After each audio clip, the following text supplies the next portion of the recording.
দিলে আমরা আপনাদের কাছে সারা জীবন কৃতজ্ঞ থাকবো।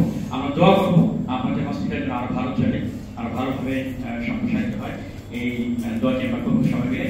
আর সার্ভিস কাউন্সিল কিন্তু খুব ছোট একটি সংগঠন না। আপনারা প্রায় আমাদের 2000 ঢাকা সার্ভিস কাউন্সিলের সদস্য প্রায় 2000।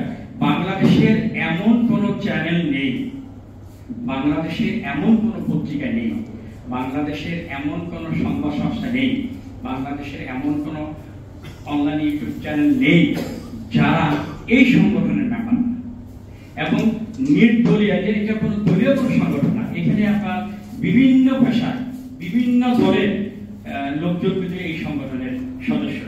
আমরা যারা বিভিন্ন পেশায় থাকি, বিভিন্ন ভাবে থাকি, সবাই কিন্তু এই সংগঠনটার মেম্বার হচ্ছে সবাই, সব দলের লোকজন।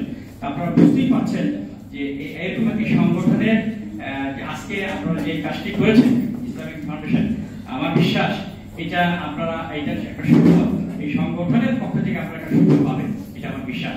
প্রায় আমাদের 2000 মেম্বার, তারা জানবে ইসলামিক ফাউন্ডেশন আমাদের পাশে দাঁড়িয়েছেন, আমাদেরকে সেবা করেছেন, আমাদেরকে সহযোগিতা করেছেন, এই বিষয়টা সবাই জানবে।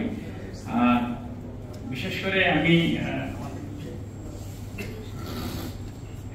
কাজ করছে আর এই মেডিকেল ক্যাম্পের জন্য ব্যক্তিগতভাবে সবাইকে মেসেজ দিয়েছে, আমাকেও আমি মেসেজ পেয়েছি এবং আমাকে ফোনও করেছি আজকে এই প্রোগ্রামটা আসার জন্য।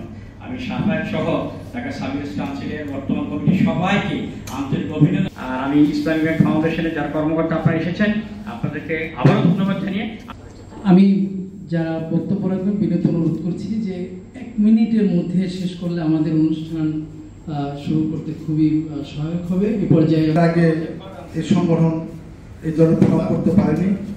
এটা সার্ভিস কাউন্সিলের প্রতিটা সদস্য উপকৃত হবেন। আমরা তো টাকা ঘাস যেতেই চাই না, অনীহা যে এই ইসলামী ব্যাংক স্বজনের মতো হয়ে আমাদের দিকে দুটি হাত প্রসারিত করেছে, সেজন্য আমি অবশ্যই কৃতজ্ঞতা জানাবো। মুহূর্ত আমরা ব্যাংক ইসলামী ব্যাংক হাসপাতালের কর্তৃপক্ষকে অনেক